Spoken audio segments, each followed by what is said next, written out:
We are the lost who lived and loved. We felt the dawns or sunsets glow.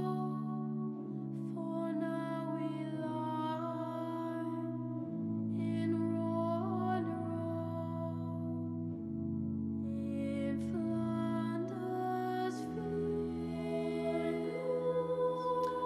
When I first heard that children as young as 14 years old were sentenced to life in prison, it was like a physical shock to me that our society has deemed impossible to change, that our society has literally thrown away for life. And we're declaring to a child at 14, at 15, at 16, oh, you're done. You don't matter, you can't change, you are not worthy of being a human being in society. It's one of the greatest tragedies that our society is inflicting on other human beings. Sometimes an encounter, a sacramental moment with one of these kids, the intensity, the realness, the palpable presence of God, the release from one of these kids who was able to get off of their chest and their heart what they've done, I could say that not only do I think God forgives, I know God forgives.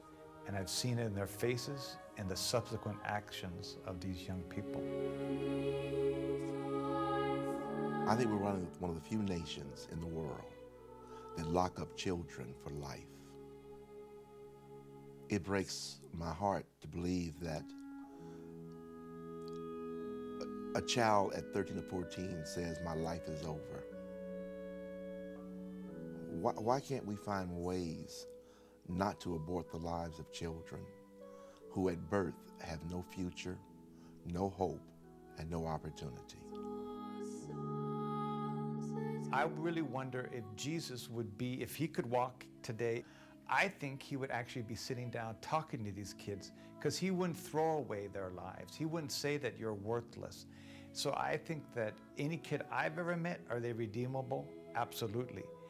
More than that, I think these are exactly the type of people that Jesus would gravitate towards. He would put his arm around them and say, son, you made some mistakes. Let's see what we can do about it. I'm giving you a second chance. Here's your future. Rather than getting a key, throwing it away, and saying, too bad, that's it. You know, our society is going to be safe because your type is not going to be around. That's not the God of the gospel. That's not the God who Jesus revealed.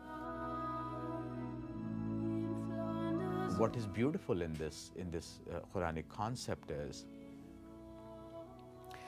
those who are not marginalized, they ought not to wait until the marginalized ask you to help. So it is an inherent responsibility of those who are in places of power and influence, or a situation where you have the luxury to think of others. You ought to be doing this as a default rather than as an obligation to someone else.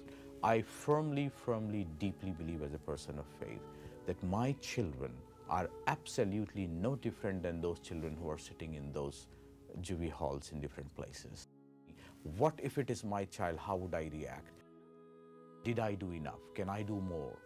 Can I ask someone else to do more? And we will be held accountable in the life hereafter for what we did and also what we did not do. I believe it's a call to action for all of us to wake up and to become involved in changing what needs to be changed. All of us can make a difference. And so I think it's important to invite everyone in every congregation to educate yourself on the issues of incarceration of our youth, of the foster care system, and do whatever it is you can as Christians, because this is our baptismal covenant. I believe that we need to take whatever course it is, like Senate Bill 399, to be able to work for the justice of these children and have them come before a board to look at their cases again and see if somehow we can save these lives. We are the